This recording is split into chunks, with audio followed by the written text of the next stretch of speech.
The radar screen flickered in the dim control room at Peterson Air Force Base. Staff Sergeant Marcus Chin leaned forward, his coffee growing cold as he stared at the impossible blip on his screen. Call sign, Phantom Zero, a designation that shouldn't exist. A pilot who was supposed to be dead.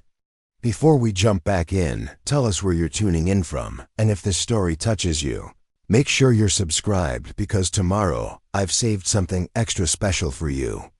3,000 miles away, Captain Sarah Blackwood was doing what she'd done every Tuesday morning for the past 8 months, refueling F-16, fighting Falcons on the tarmac at Kadena Air Base in Okinawa. The Pacific wind whipped through her auburn hair as she connected the fuel line to yet another jet, the familiar smell of aviation fuel filling her nostrils. Just another routine day in what had become a very routine life. She had no idea that in exactly 47 minutes, everything she thought she knew about herself would shatter. The morning sun cast long shadows across the runway as Sarah completed her pre-shift inspection. At 29, she had the kind of methodical precision that made her supervisors happy and her colleagues respect her work. Nobody questioned why someone with her qualifications was content refueling aircraft instead of flying them. Nobody asked about the small scar above her left eyebrow or why she sometimes paused when jets screamed overhead during takeoff. "Blackwood, you've got 6 birds incoming from the north," called Technical Sergeant Rodriguez from across the tarmac. "Heavy fuel loads needed. They're prepping for extended patrol." Sarah nodded, checking her equipment one final time. The fuel truck hummed beside her, its massive tank filled with JP-8 jet fuel. She'd done this dance thousands of times before. Connect the grounding cable, attach the fuel line, monitor the flow rate, disconnect, and move to the next aircraft. Simple, predictable, safe. The first F-16 taxied into position, its pilot giving her a casual wave through the canopy. Sarah began the fueling process, her movements automatic after years of practice. The fuel flowed steadily, and she found herself watching the clouds drift across the morning sky. Okinawa had grown on her over these months. The island offered something she'd been searching for without realizing it: anonymity. When she'd first arrived at Kadena, her commanding officer, Colonel Patricia Vance, had reviewed her file with raised eyebrows. Sarah's qualifications were impressive. Top of her class at the Air Force Academy, exceptional scores in flight training, advanced degrees in aeronautical engineering and physics. Yet here she was, requesting a ground crew assignment. "You sure about this, Blackwood?" Vance had asked during their initial meeting. "Your test scores suggest you could be flying anything in our inventory." "I prefer working on the ground, ma'am," Sarah replied, her voice steady. "I find aircraft maintenance and support operations more fulfilling." It wasn't entirely a lie. She did find satisfaction in the precision of ground operations. But it wasn't the whole truth either. The whole truth was buried in a classified file that Sarah hoped would never surface again. The second aircraft approached, and Sarah went through her routine again. The pilot was younger, maybe fresh out of advanced training. He gave her an enthusiastic thumbs up, probably excited about his first overseas deployment. Sarah remembered that feeling. The thrill of climbing into a cockpit, the rush of afterburners igniting, the pure joy of defying gravity itself. She pushed those memories away and focused on the fuel flow indicator that by 0900 hours, she'd serviced 4 aircraft. The work was steady, methodical, exactly what she needed. No split-second decisions, no life-or-death calculations. No need to trust her instincts when everything depended on being right the first time. The 5th F-16 rolled up, and Sarah noticed something different about this one. The pilot seemed to be having radio trouble, repeatedly adjusting his headset and speaking into his microphone with obvious frustration. Through the canopy, she could see him shaking his head and pointing at his instrument panel dot as Sarah connected. The fuel line, She heard fragments of the pilot's radio calls through her own headset, which monitored ground-to-air frequencies for safety purposes.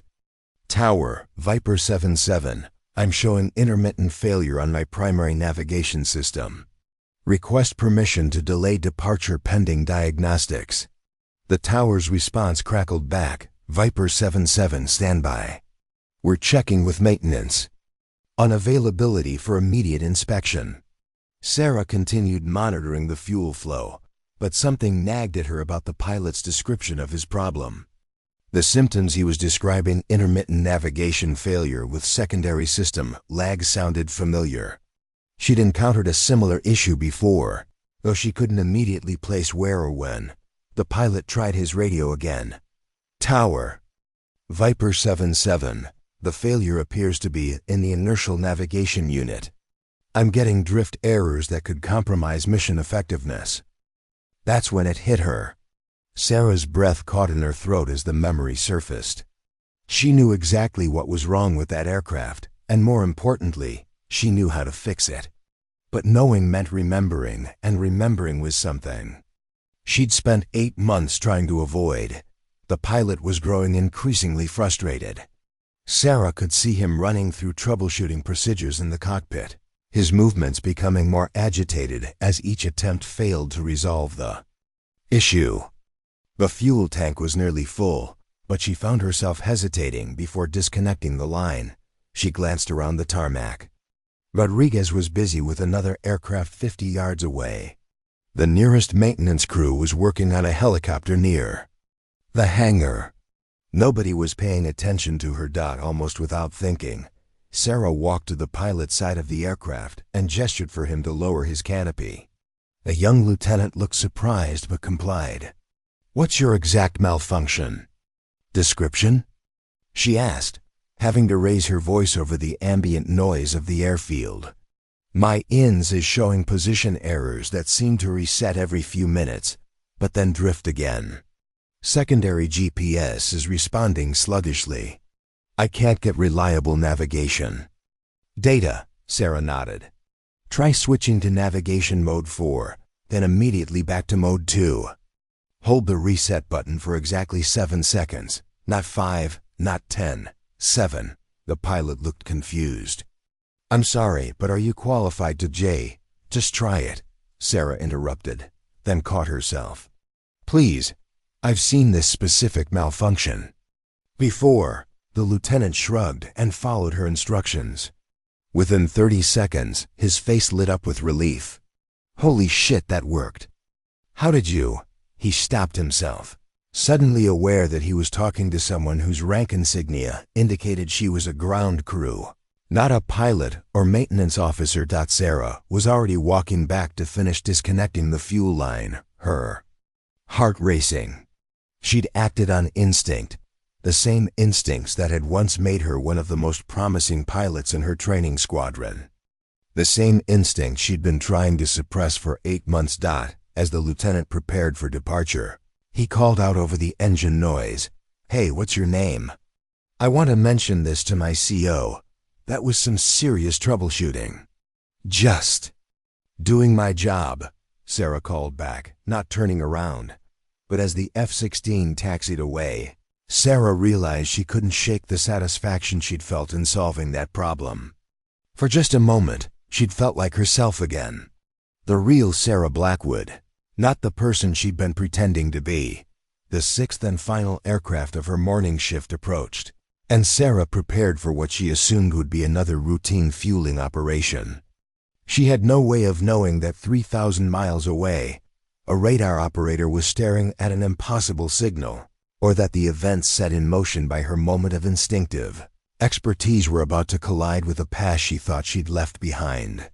Forever. As she connected the fuel line to the last F-16 of the morning, Sarah Blackwood had no idea that her carefully constructed new life was about to come to an end. 3 hours after Sarah's shift ended, the encrypted message arrived at Colonel Vance's office. The communication came through channels so classified that only 4 people on the entire base had clearance to receive them. Vance stared at the text on her secure terminal, reading it 3 times before the implications fully registered. Priority. ALPHA classification, eyes only from NORAD tracking station. Peterson F2.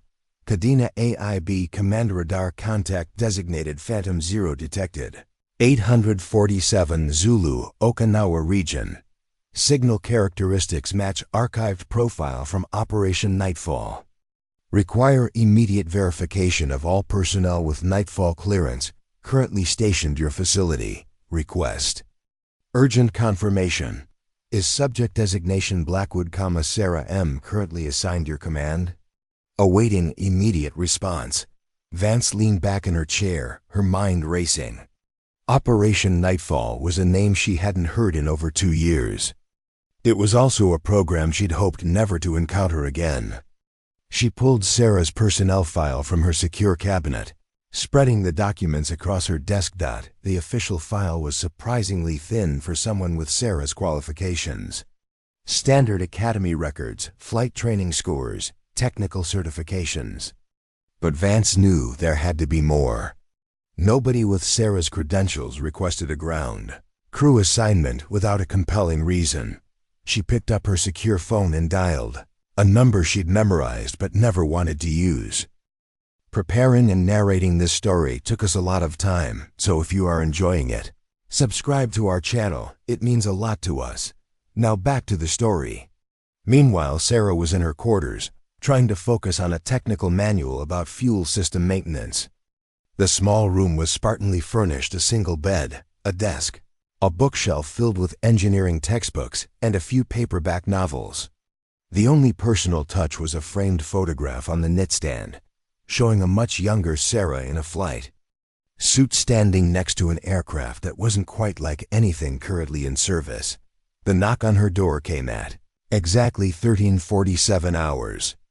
"Come in," Sarah called, expecting Rodriguez or one of her other colleagues. Instead, Colonel Vance entered, followed by 2 men Sarah didn't recognize. One wore the uniform of an Air Force major. The other was in civilian clothes but carried himself with unmistakable military bearing. "Captain Blackwood," Vance said, and Sarah's blood turned to ice. Nobody had called her captain in 8 months. "Ma'am, I think there's been a mistake." "I'm Staff Sergeant. We need to talk," the civilian interrupted. He was tall, probably in his late 40s, with the kind of weathered face that suggested he'd spent considerable time in challenging places. "My name is Director James Morrison, Defense Intelligence Agency. This is Major William Hartley from Wright-Patterson." Sarah remained seated, but every muscle in her body tensed. The DA didn't make social calls, and Wright-Patterson was where the Air Force conducted its most sensitive aircraft development programs. Morrison pulled a tablet from his briefcase and set it on Sarah's desk. The screen displayed a radar image showing an aircraft signature unlike anything in conventional military inventories. This morning at 0847 local time, NORAD detected a radar contact operating in Okinawan airspace. The signature matches an aircraft that officially doesn't exist. The transponder identified the pilot as Phantom 0. Sarah stared at the screen, her face carefully neutral. "I don't understand what this has to do with me. I work as a ground crew." "The thing is, Captain," Major Hartley said, emphasizing her real rank, "Phantom 0 was your call sign during Operation Nightfall. And according to our records, you're the only person qualified to fly the aircraft that created this signature." The room fell silent except for the distant sound of jets taking off. Sarah's mind raced through possibilities, calculating options, assessing threats. It was the kind of rapid analysis she'd been trained to do, but had been trying to suppress for months. "Operation Nightfall was terminated," she said finally. "All assets were either transferred or decommissioned." "That's what we thought too," Morrison replied. "Until this morning. Someone is flying an aircraft that shouldn't exist using your call sign in restricted airspace. We need to know if it's you." Sarah looked directly at him. "I've been on duty since 0600. I have witnesses, security footage, work logs. Check them. We already did, Vance interjected.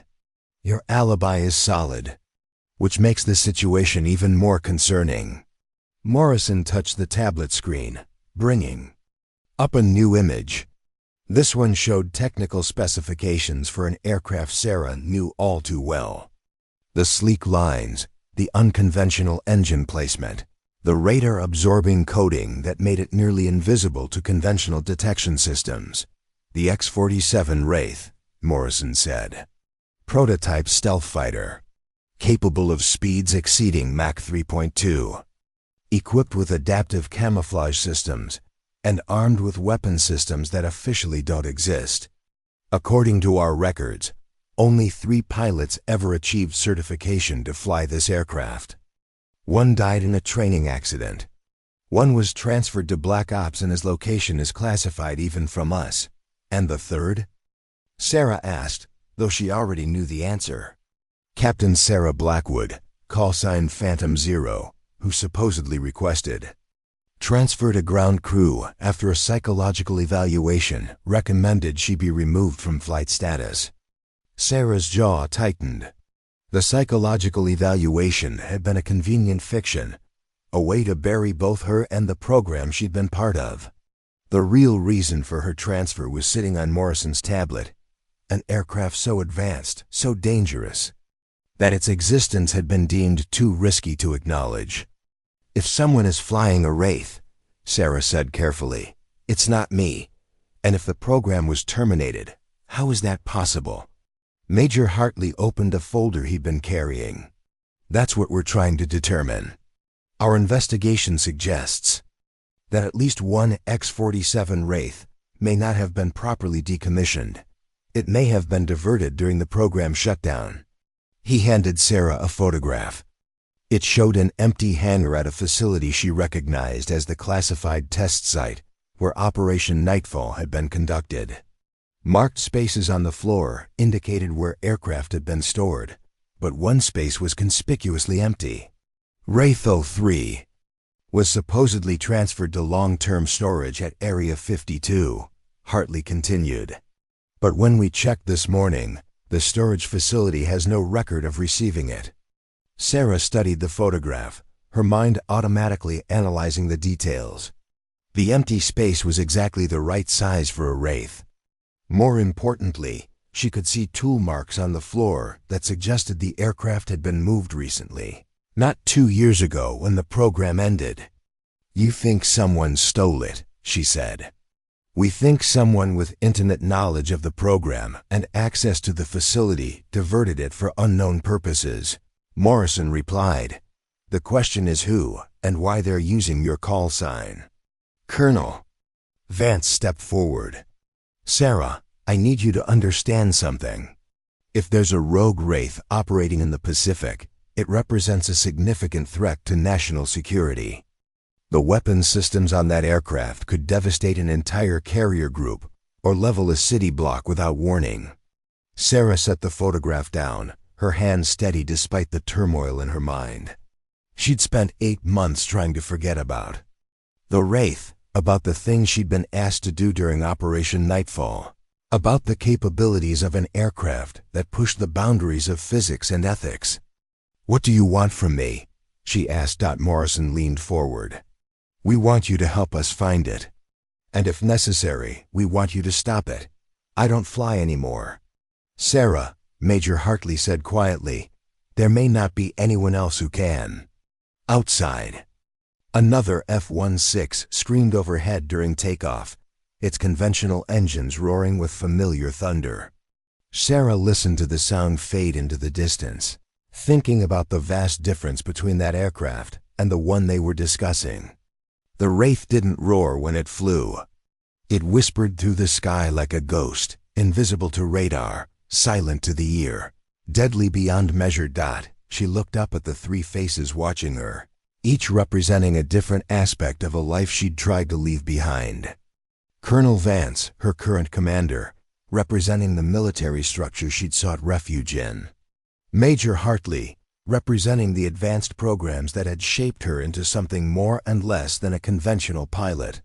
Director Morrison, representing the intelligence apparatus that had ultimately led to her exile from everything she'd ever wanted to do. "I'll need to see the complete file on the program termination," she said finally.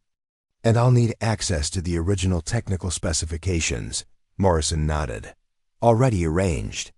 There's a secure facility at Yokota where we can brief you fully. And if I agree to help you find this aircraft, what happens afterward?" "That depends on what we discover," Morrison replied. "And what condition the aircraft is in when we find it." Sarah understood the implication. The Wraith had been designed for missions that conventional aircraft couldn't accomplish. In the wrong hands, it wasn't just a weapon, it was a force that could reshape the balance of power in the Pacific region. Dachi stood up, walked to her window, and looked out at the flight line where she'd spent the last 8 months trying to convince herself that she was content with a simple life. The afternoon sun glinted off the wings of conventional aircraft, solid and visible and reassuringly normal. "When do we start?" she asked, still looking out the window. "Tonight," Morrison said. "We have a transport leaving for Yokota at 2100 hours. Sarah turned back to face them, and for the first time in 8 months, she felt the familiar sensation of a mission beginning to unfold.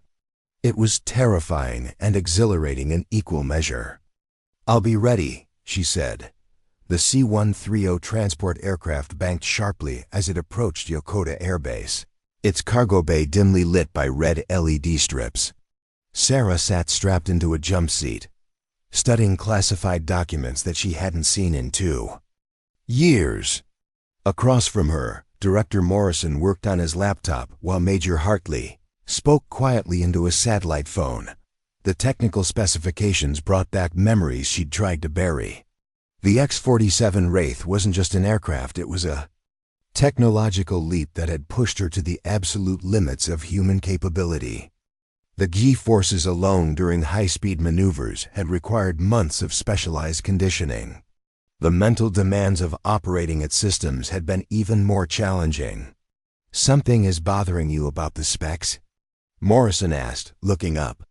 From his screen, Sarah closed the folder. "These aren't complete. The weapons package details are missing, and there's no mention of the quantum radar system. Those sections are compartmentalized above your clearance level." "My clearance level?" Sarah's voice carried a sharp edge. "I flew this aircraft for 18 months.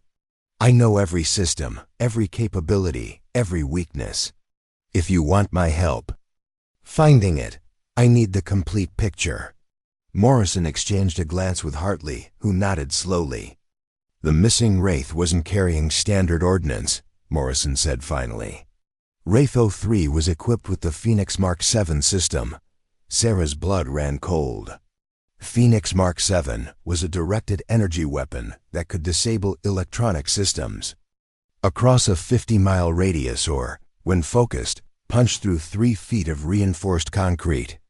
In the wrong hands, it could cripple an entire city's infrastructure without firing a single conventional round. "Why wasn't this in the initial briefing?" she demanded.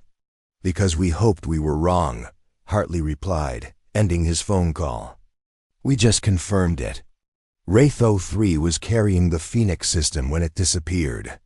The transport touched down with a jarring thud, and Sarah felt her stomach drop for reasons that had nothing to do with the landing. She'd test-fired Phoenix Mark the 7th exactly once, against a decommissioned destroyer in the middle of the Pacific.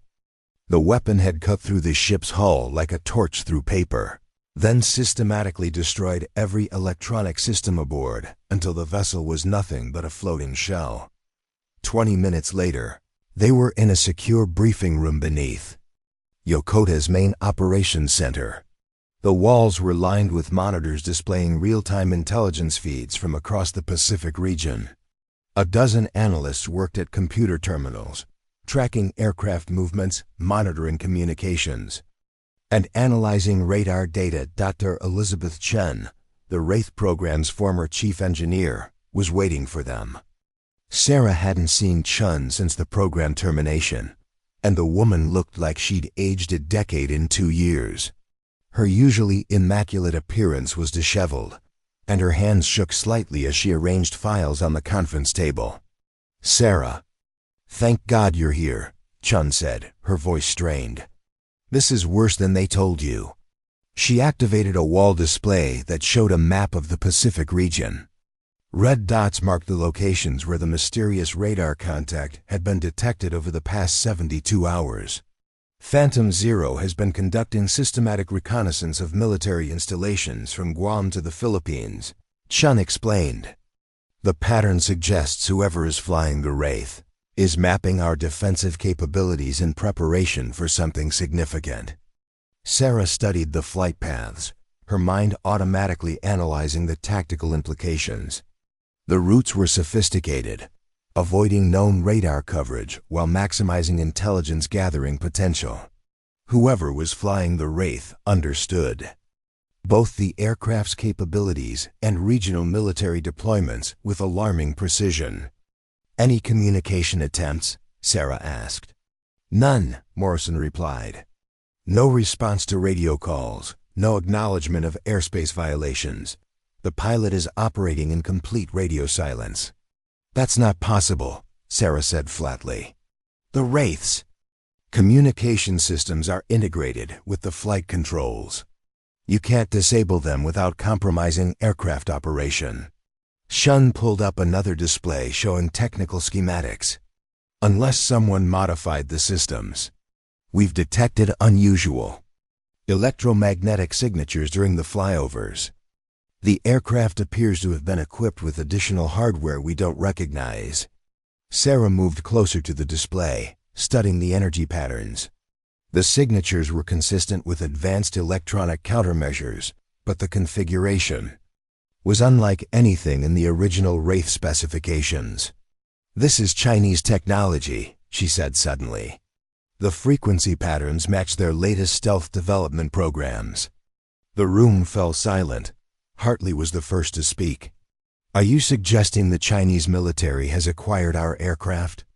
"I'm suggesting someone has married Chinese electronic warfare systems with our airframe," Sarah replied. "The combination would create capabilities neither country possesses independently." Morrison stood and began pacing, his expression grim. "If that's accurate, we're looking at a technology transfer that violates about 15 different international treaties. More importantly, we're looking at a potential first-strike weapon that could cripple our Pacific Fleet before we even knew we were under attack." Chun activated another monitor showing satellite imagery. "There's more. Analysis of the Wraiths. Flight pattern suggests it's been conducting practice runs." "Practice runs for what?" Sarah asked. "Strike missions against specific targets. The reconnaissance flights have focused on 3 primary objectives: Naval Air Station Atsugi, Andersen Air Force Base on Guam, and the USS Ronald Reagan when it's in port at Yokosuka." Sarah felt a chill run down her spine. Those 3 targets represented the core of American military power in the Western Pacific. A coordinated strike against all 3 could effectively blind U.S. forces in the region for weeks. Timeline analysis suggests the reconnaissance phase is nearly complete. Chun continued. "If we're right about the pilot's intentions, we may have less than 48 hours before an actual attack." Major Hartley activated his secure communication system. "I need to brief Pacific Command immediately. If there's even a possibility of an imminent strike." "Wait," Sarah interrupted. She was staring at the flight pattern data, something nagging at her about the routes. "These reconnaissance passes aren't just mapping our defenses. Look at the timing intervals." She traced her finger across the display, highlighting specific data points. Every flyover occurs during shift changes at the targeted facilities. The pilot isn't just gathering intelligence.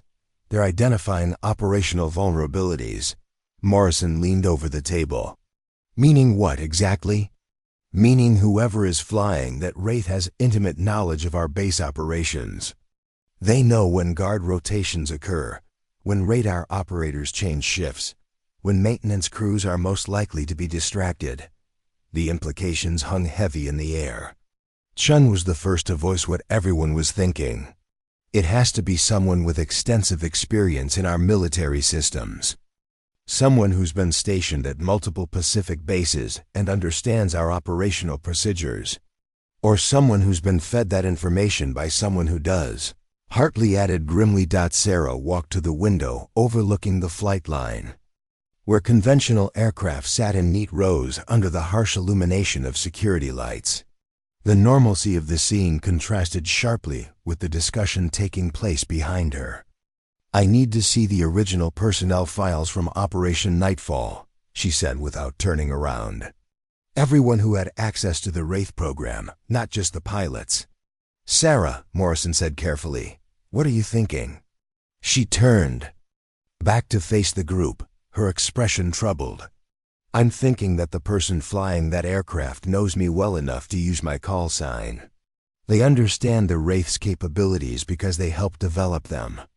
And they have access to information that was classified above most people's clearance levels." Chun's face went pale. "You think it's someone from the program?" "I think it's someone who wants me to know they're out there," Sarah replied. "The question is why?" As if summoned by her words, an alarm began sounding throughout the facility. Red lights flashed in the corridors outside the briefing room, and an automated voice announced, "Security alert level Bravo. All personnel report to stations." This is not a drill. A communications technician burst through the door. "Director Morrison, we have an incoming priority transmission. The source is identifying itself as Phantom Zero." Sarah's heart raced as Morrison activated the communication system. Static filled the room for several seconds before a voice emerged from the speakers. It was electronically distorted, but unmistakably human. "This message is for Captain Sarah Blackwood. I know you're listening, Sarah. I know they've brought you back into the game." The voice paused, and Sarah felt every eye in the room focusing on her. "You trained me well, Sarah. Better than you probably realize. In 72 hours, I'm going to demonstrate just how much I learned from the best pilot in the program. Consider this a professional courtesy, a chance to say goodbye to the world you helped create." The transmission ended, leaving the room. In stunned silence, Sarah stared at the communication console, her mind racing through possibilities. The voice was familiar, but the electronic distortion made identification impossible. "Sarah," Morrison said quietly, "do you know who that was?" She shook her head slowly, but even as she did, a terrible suspicion was beginning to form in her mind. There had been other pilots in the program, pilots who had washed out or been transferred for various reasons. Most of their identities were classified even from her, but one name kept surfacing in her memory. A name associated with exceptional skill and dangerous instability. A pilot who had been removed from the program, not for lack of ability, but for psychological reasons that had never been fully explained to her. "We need the complete personnel files," she said finally. "All of them, including the ones that were classified above my level." "That could take hours," Hartley protested. "We don't have hours," Sarah replied, looking at the map showing the Wraiths' reconnaissance patterns. "We have 72 hours to prevent a catastrophe, and the clock is already ticking." The classified personnel files arrived at 0347 hours, delivered by a courier who required 3 different forms of identification before releasing the sealed container. Sarah had been awake for 19 hours straight, surviving on coffee and adrenaline as she worked through technical specifications and intelligence reports. The secure briefing room had become her world, its windowless walls lined with monitors displaying an increasingly grim picture of the situation developing across the Pacific. Morrison cracked the security seals on the container while Dr. Chun prepared the biometric scanner that would unlock the digital files.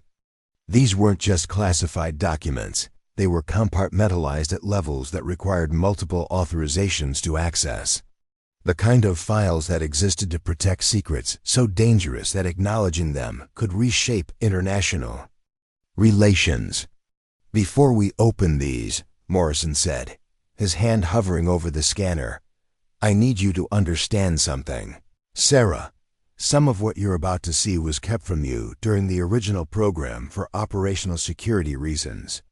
It may change how you view what happened during Operation Nightfall. Sarah looked up from the technical manual she'd been reviewing. Change how? What aren't you telling me? The Wraith program wasn't just about developing advanced aircraft. Major Hartley said quietly. It was about developing pilots capable of operating beyond normal human limitations. The psychological profiles, the enhanced training protocols, the classified conditioning programs, they weren't just preparing you to fly the aircraft. They were preparing you to make decisions that conventional pilots couldn't make. Chun activated. The scanner and the container's locks disengaged with a series of electronic clicks. Inside were 3 tablets, each containing different levels of classified information. She handed the first one to Sarah. Operation Nightfall had 23 pilot candidates initially, Chun explained. By the time you achieved full certification, only 4 remained in the program. The others were transferred out for various reasons: psychological incompatibility, inability to handle the aircraft's demands, security concerns. Sarah activated the first tablet and began scrolling through pilot profiles. Names she recognized appeared alongside others she'd never heard of. Each file contained detailed psychological evaluations, training records, and reason codes for program departure. Captain Marcus Webb, transferred due to persistent vertigo during high-G maneuvers. Lieutenant Jennifer Hayes, removed after developing claustrophobia in the aircraft's confined cockpit. Captain David Park. Psychological evaluation indicated excessive risk-taking, behavior incompatible with mission requirements. She continued reading, her unease growing with each file. These weren't just routine training washouts many of the eliminated pilots had shown. Exceptional skill before being removed for increasingly concerning reasons. Major Thomas Richardson demonstrated concerning fascination with the aircrafts.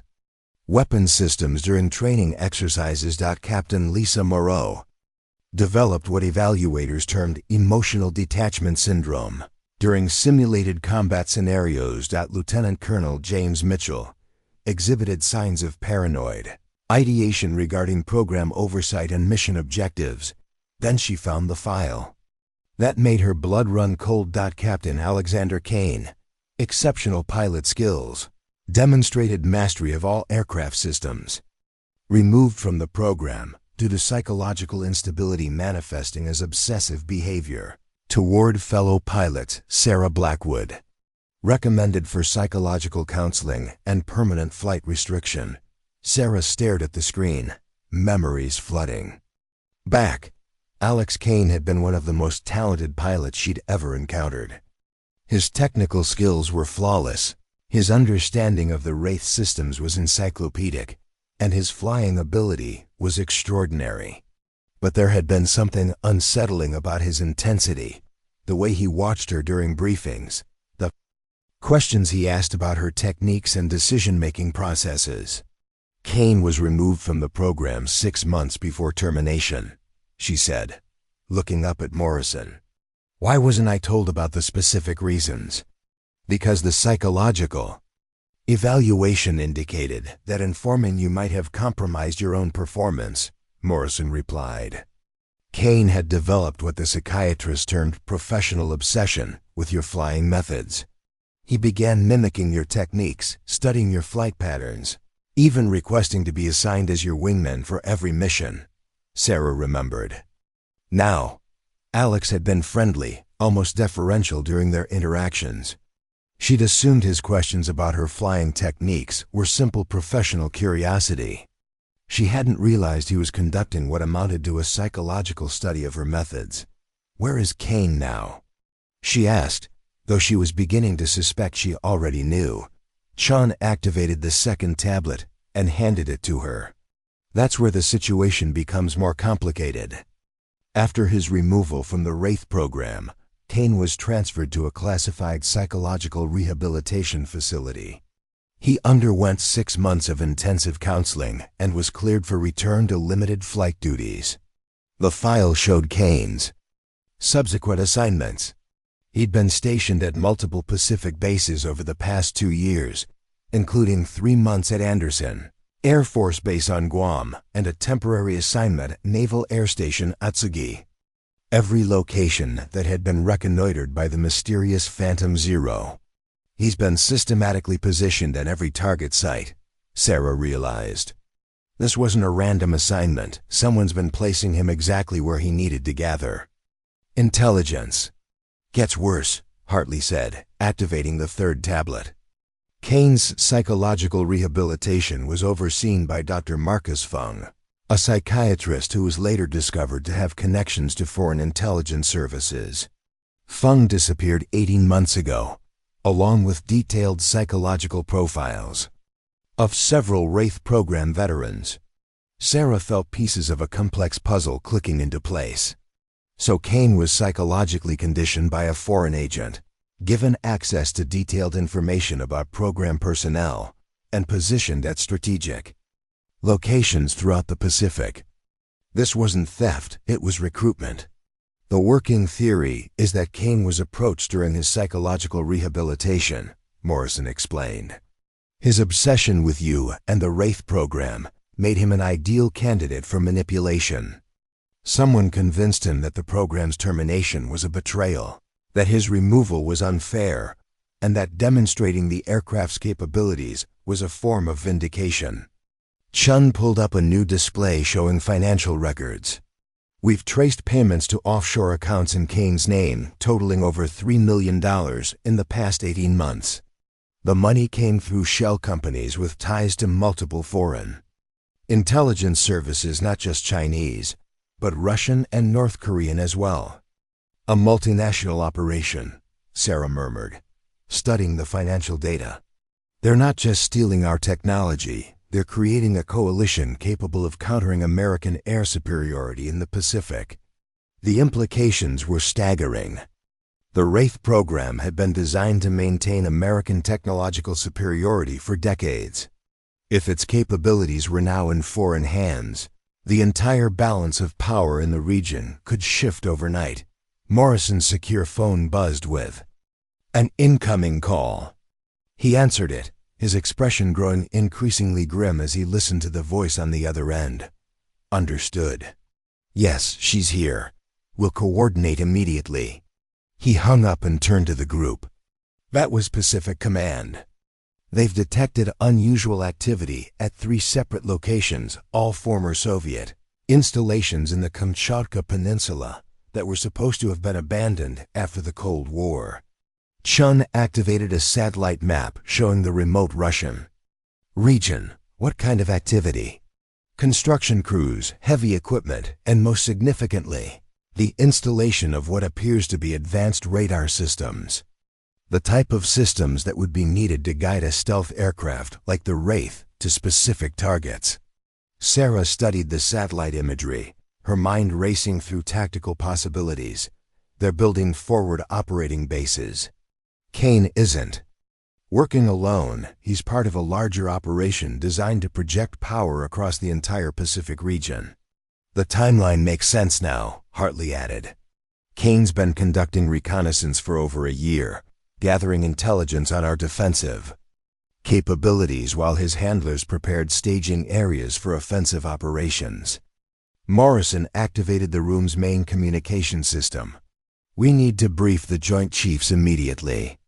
If there are operational foreign bases in Kamchatka equipped with advanced radar, we're looking at a potential first strike capability that could reach Hawaii. As he spoke, alarms began sounding throughout the facility.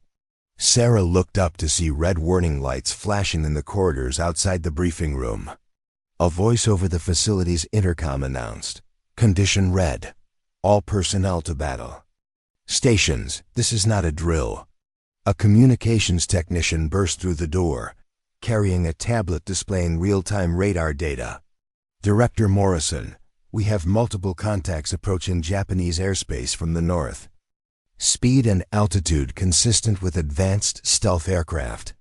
Sarah grabbed the tablet and studied the radar signatures. The contacts were flying in a precise formation, maintaining electronic silence, and approaching at an altitude that would keep them below most conventional radar detection thresholds. "How many contacts?" she asked.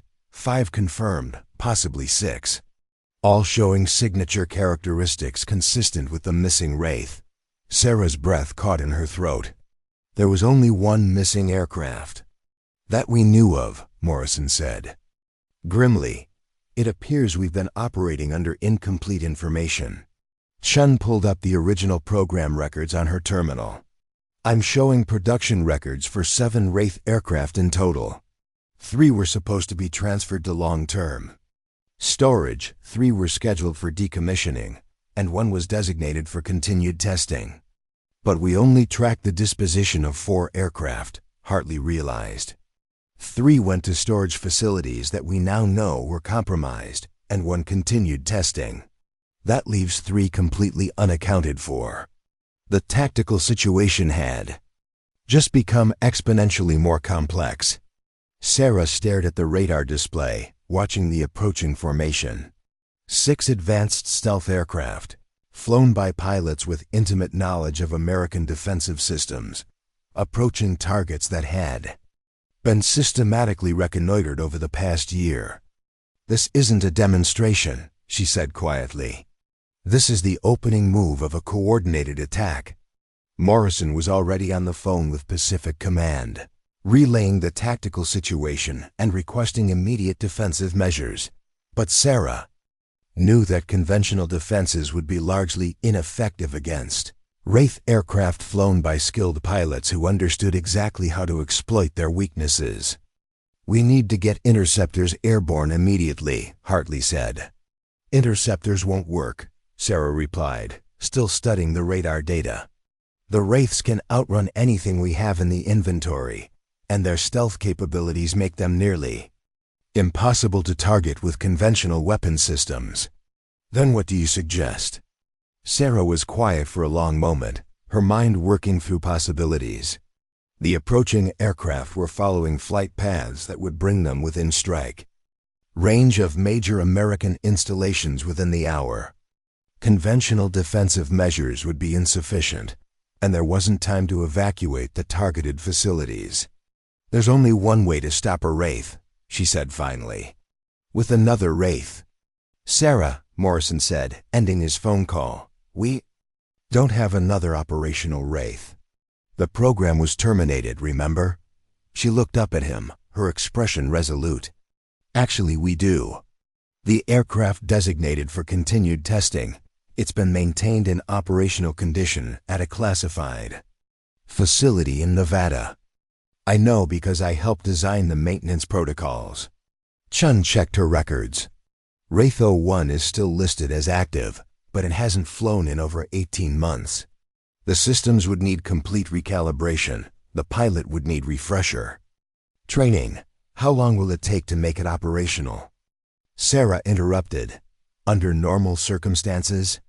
"Weeks. We don't have weeks. We have hours." Morrison leaned back in his chair, the weight of the decision visible on his face. "Sarah, you're talking about taking an experimental aircraft that hasn't been flown in 18 months into combat against multiple hostiles flown by pilots who've been training specifically for this scenario. I'm talking about the only option we have to prevent a catastrophic attack on American forces in the Pacific," she replied. "Kane knows I'm involved in this investigation. That transmission earlier wasn't just a threat, it was an invitation. He wants me to try to stop him. Why would he want that?" Sarah stood and walked to the window, looking out at the flight line where conventional aircraft sat in neat rows. Soon, those aircraft might be smoking ruins if the approaching threat wasn't neutralized. Because this was never just about demonstrating the Wraith's capabilities or advancing foreign intelligence interests, she said. "This is personal. Kane's psychological obsession with me didn't end when he was removed from the program, it evolved. He's not just trying to prove himself as a pilot. He's trying to prove he's better than me. She turned back to face the room. The entire operation, the reconnaissance flights, the systematic intelligence gathering, even the timing of the attack, it's all been designed to force a confrontation between us. Kane wants to settle a score that existed only in his mind, using weapons that could kill thousands of people. Morrison stood and activated his secure communication system. Then we give him what he wants. I'm authorizing immediate transport to the Nevada facility. How long will it take you to prepare Wraith 01 for combat operations? 6 hours to complete system checks and calibrations. Another 2 hours for pre-flight and mission planning. You'll have whatever resources you need. Morrison said. But Sarah, I need you to understand something. If you're right about Kane's psychological state, this won't just be a tactical engagement. It will be personal combat between two pilots using the most advanced weapon systems ever developed. Sarah nodded, already running through the mental preparations she would need to make. Flying the Wraith again after 18 months would be challenging enough. Flying it in combat against multiple hostiles, including a pilot who knew her techniques and had been preparing specifically for this confrontation, would push her to the absolute limits of her capabilities. But as she watched the radar display, showing the approaching threat, she knew there was no alternative. In less than 8 hours, she would be back in the cockpit of an aircraft she'd hoped never to fly again, facing an enemy who knew her better than she knew herself. The SR-71 Blackbird screamed across the Pacific at Mach 3.2, its engines carving contrails through the thin atmosphere 40 miles above the ocean's surface. Sarah sat in the rear cockpit, surrounded by classified equipment and communication systems that would keep her connected to the operation unfolding below. The pilot, Colonel Janet Rodriguez, was one of only 12 people certified to fly the legendary reconnaissance aircraft at its maximum performance envelope. Nevada facility coming up in 20 minutes, Rodriguez announced through the intercom. The weather is clear, winds are minimal. Perfect conditions for what you're about to attempt. Sarah checked her watch. 4 hours and 17 minutes had elapsed since the formation of rogue wraiths had been detected approaching Japanese airspace. In that time, Pacific Command had scrambled every available interceptor, activated missile defense systems across the region, and begun evacuating personnel from the 3 primary target facilities. None of it would matter if the wraiths reached their objectives. Through her headset, Sarah monitored the tactical frequency as F-22 Raptors from Kadena Air Base attempted to intercept the incoming threats. The radio chatter was increasingly desperate as the conventional fighters struggled to maintain contact with their nearly invisible adversaries. Raptor leader, I'm showing intermittent contact bearing 040, range 30 miles and closing. Target appears to be ... Wait, contact lost. Repeat, I have no radar contact. Raptor 3, confirm visual on Bandit at Angels 20. Attempting weapons lock. Negative lock, repeat negative lock. Target is employing active countermeasures. Sarah closed her eyes, visualizing the aerial chess match taking place hundreds of miles away. The Wraith stealth capabilities, combined with its electronic warfare systems, made it nearly invulnerable to conventional aircraft. The F-22s were exceptional fighters, but they were engaging an adversary that had been specifically designed to counter their capabilities. Her secure tablet chimed with an incoming message from Dr. Chen at Yokota. The text was brief but ominous. Analysis of flight patterns suggests target priorities have changed. The primary objective now appears to be USS Ronald Reagan, currently at anchor in Tokyo Bay. Sarah's blood turned to ice. Ronald Reagan carried over 5,000 sailors and airmen. If Kane's formation successfully attacked the carrier, the casualty count would be catastrophic. More importantly, destroying America's primary Pacific Fleet asset would leave the entire region vulnerable to further aggression. The Blackbird began its descent toward the classified facility hidden in the Nevada desert. From 40,000 feet, Sarah could see the sprawling complex that had been her home during the darkest period of the Wraith program. Hangar 18 sat in the center of the facility, its reinforced walls concealing the aircraft that represented both the pinnacle of American aerospace technology and the source of her personal nightmare. Phantom 0 to Nevada Control, Rodriguez transmitted. Requesting priority landing clearance. Package delivery for immediate processing. Nevada Control copies Phantom 0. You are cleared directly to Hangar 18. Ground crews are standing. Bye. The Blackbird touched down with barely a whisper, its specialized landing gear absorbing the impact with hydraulic precision. Before the aircraft had completely stopped rolling, ground crews were positioning mobile stairs and connecting external power systems. Every second counted. Sarah climbed out of the cockpit and was immediately met by Chief Master Sergeant Patricia Wells, the non-commissioned officer who had overseen Wraith maintenance operations during the original program. Wells looked older, grayer, but her eyes held the same sharp intelligence that had made her indispensable during the aircraft's development. "Welcome back, Captain," Wells said, leading Sarah toward Hangar 18. "Wish it was under better circumstances." The hangar doors opened with a deep mechanical rumble, revealing Wraith 01 in its full predatory glory. The aircraft sat under harsh LED lighting, its angular surfaces seeming to absorb light rather than reflect it.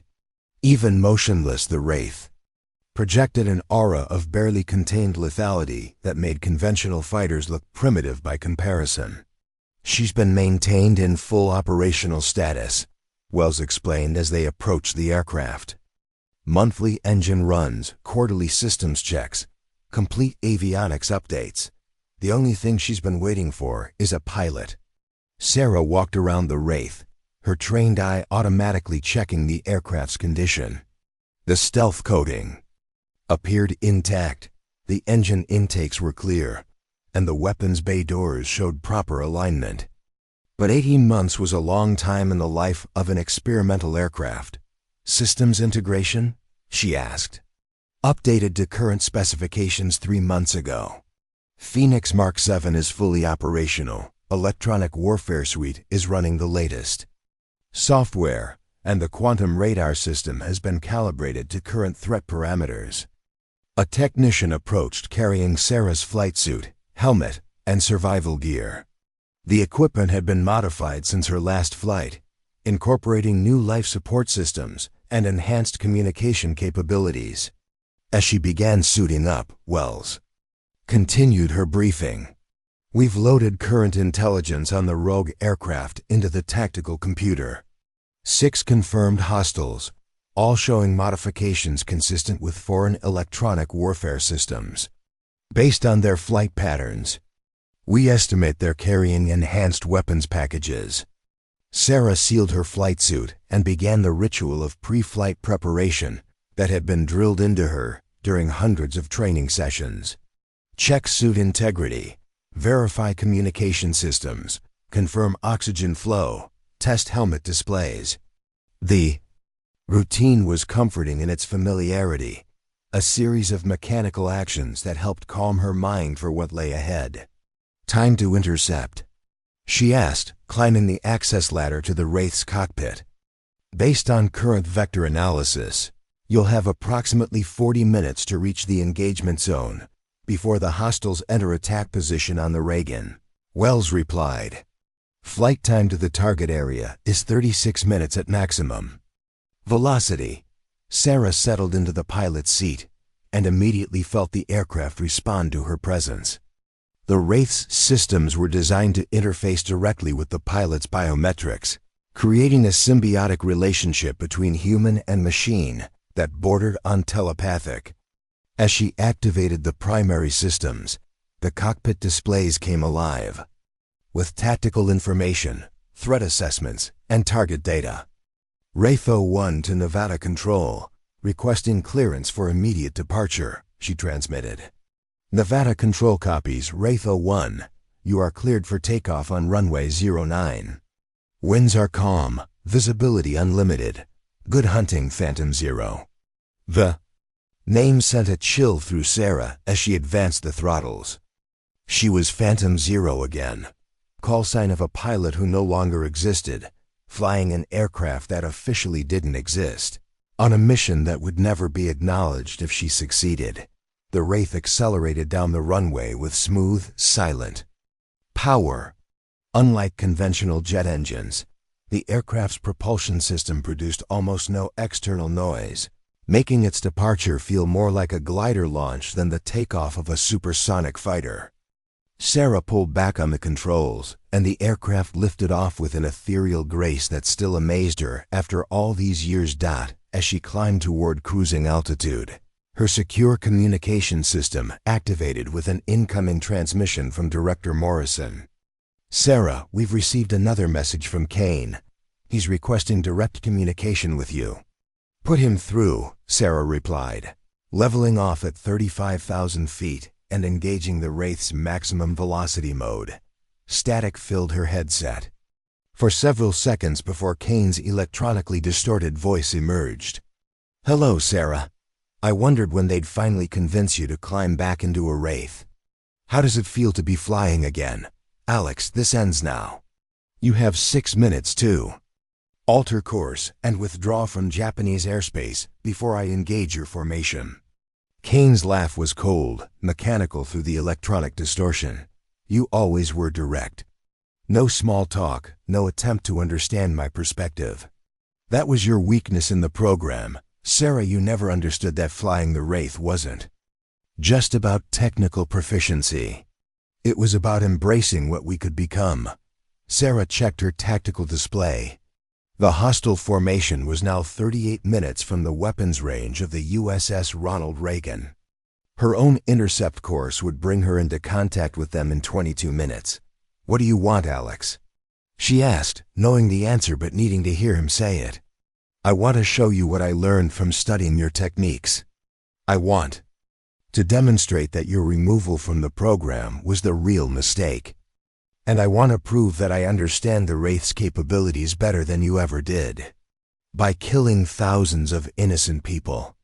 By showing the world what American air power is really capable of when it's not constrained by politics and moral squeamishness.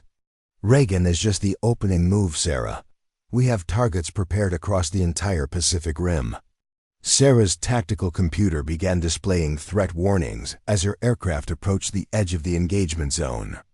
6 hostile contacts appeared on her screen, flying in a sophisticated formation that maximized their mutual defense capabilities while maintaining optimal attack positioning. "Final warning. Alex, stand down now or I will engage your formation with lethal force." "I'm counting on it, Sarah. This is what I've been preparing for. 6 against 1, with me flying lead.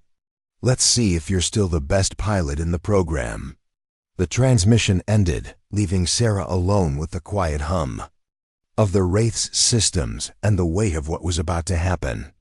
In 18 minutes, she would engage in aerial combat against 6 aircraft identical to her own, flown by pilots who had been specifically trained to counter her techniques. As she began her final approach to the battle zone, Sarah realized that Kane had been right about one thing. This confrontation would determine who truly understood the Wraith's capabilities. The difference was that Sarah intended to ensure the demonstration never reached its intended audience.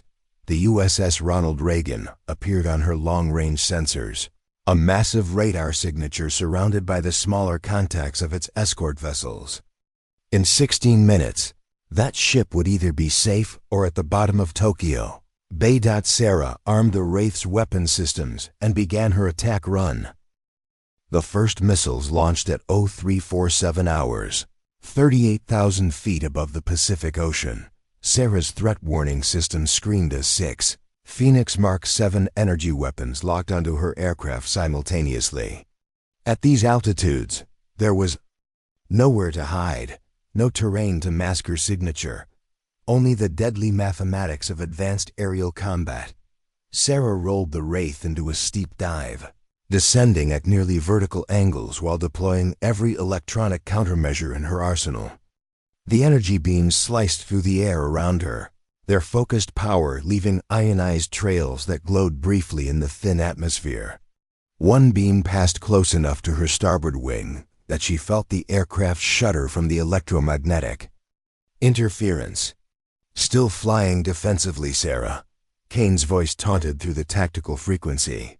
"That was always your limitation. You never learned to embrace the offensive capabilities of the Wraith."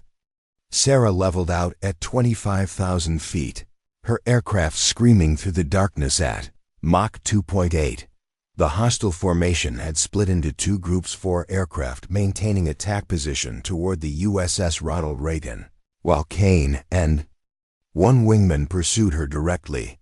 The tactical situation was clear. Kane wanted her to choose between engaging him in personal combat or protecting the Reagan.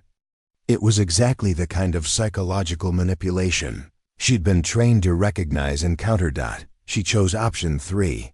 Instead of turning to engage Kane or racing directly toward the Reagan, Sarah angled her aircraft toward the 4-ship formation approaching the carrier. Her quantum radar painted the hostile aircraft with perfect clarity, their stealth systems ineffective against the advanced detection technology they hadn't expected her to possess. "Phoenix missile armed," her tactical computer announced.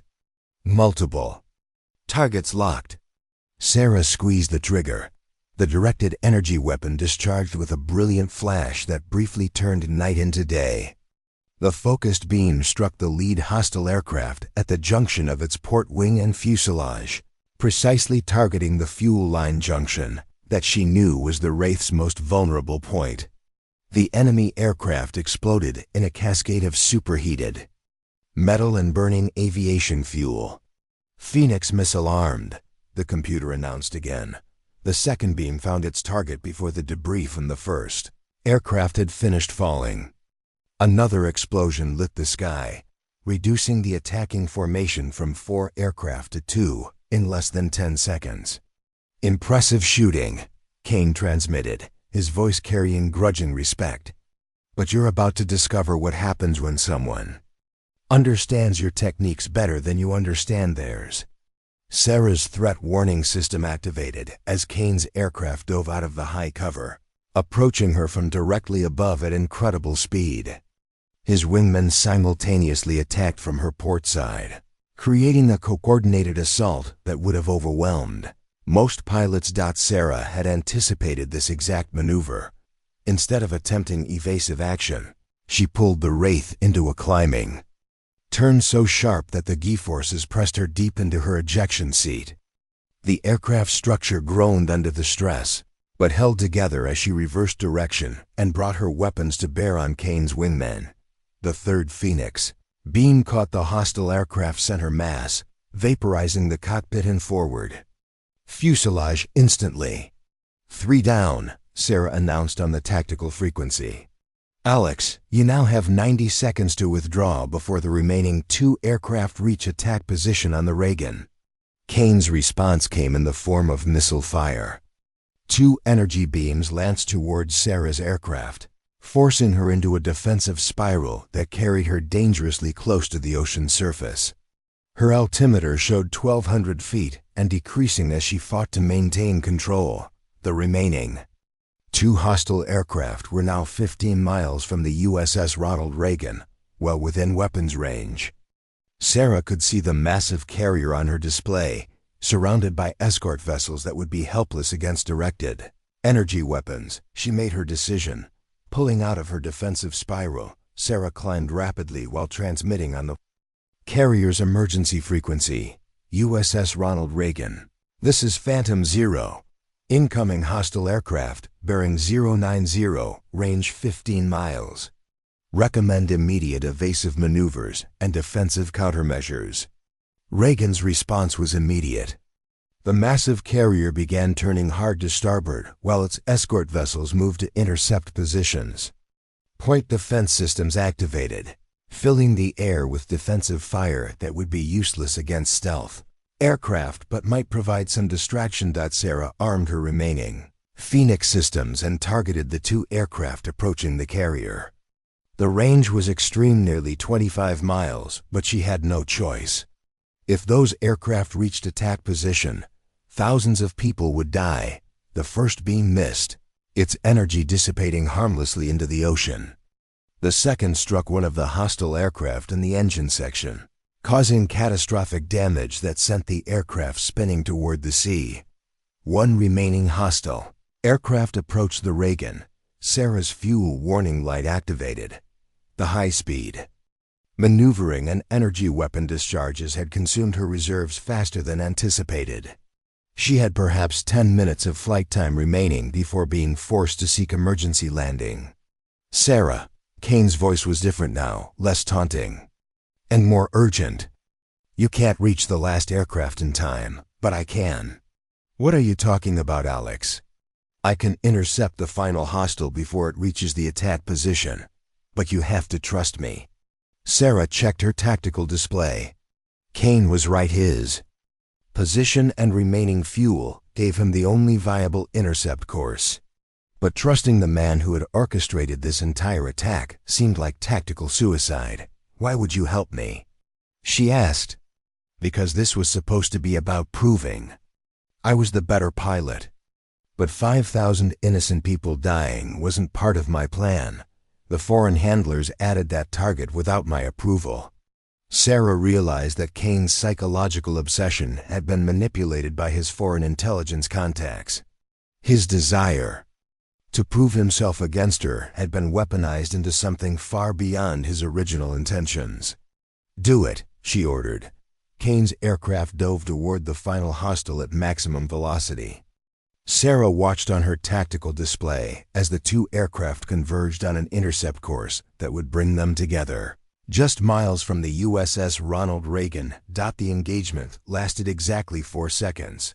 Kane's Phoenix weapon discharged at point blank range, destroying the hostile aircraft in a brilliant explosion that illuminated the entire carrier task force.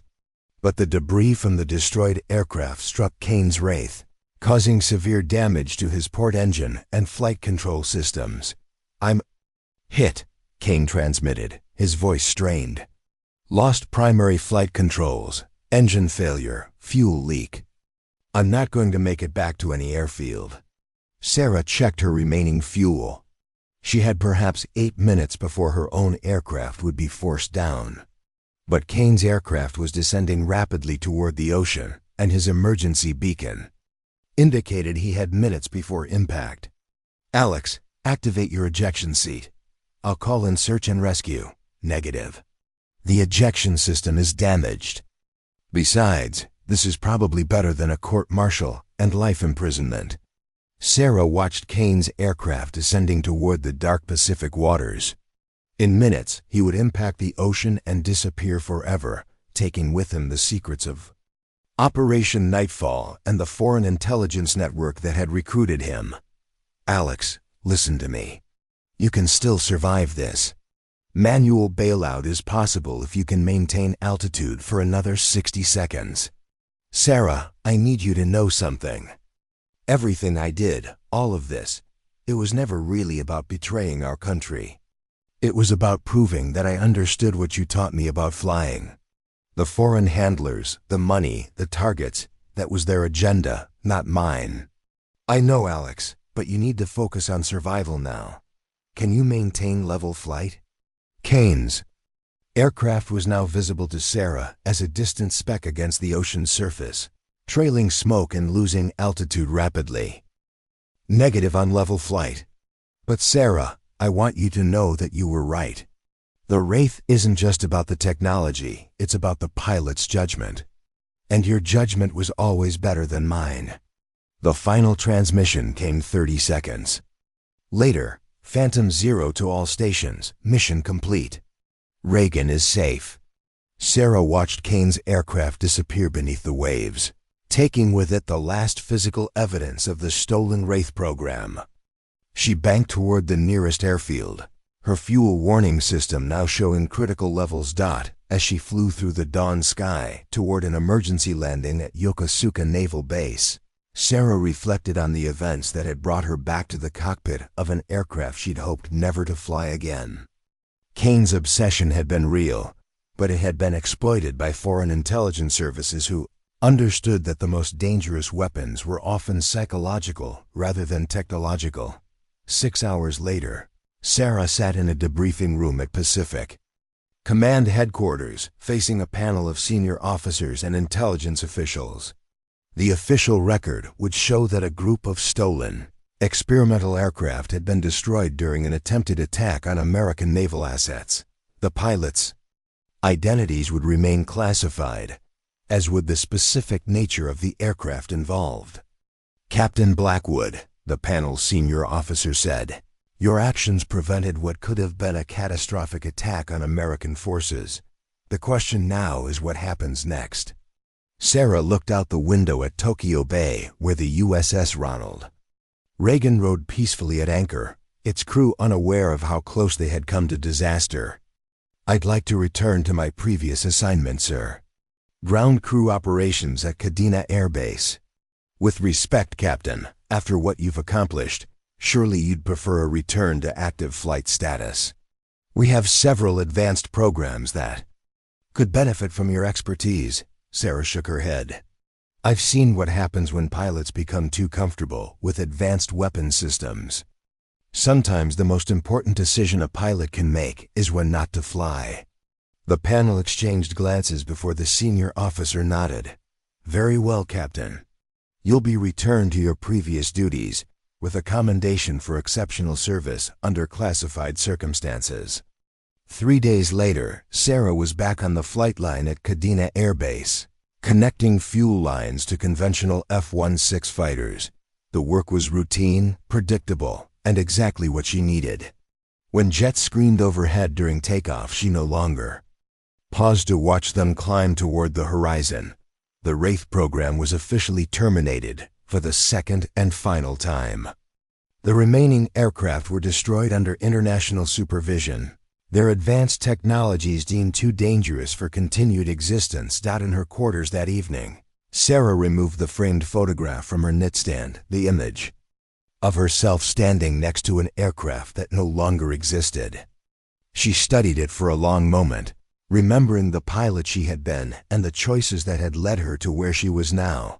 Then she placed the photograph in a sealed envelope and locked it in her security safe, along with her memories of flying. At the edge of human capability, some secrets she had learned were worth keeping. Up next, you've got 2 more standout stories right on your screen. If this one hits the mark, you won't want to pass these up. Just click and check them out. And don't forget to subscribe and turn on the notification bell so you don't miss any upload from us.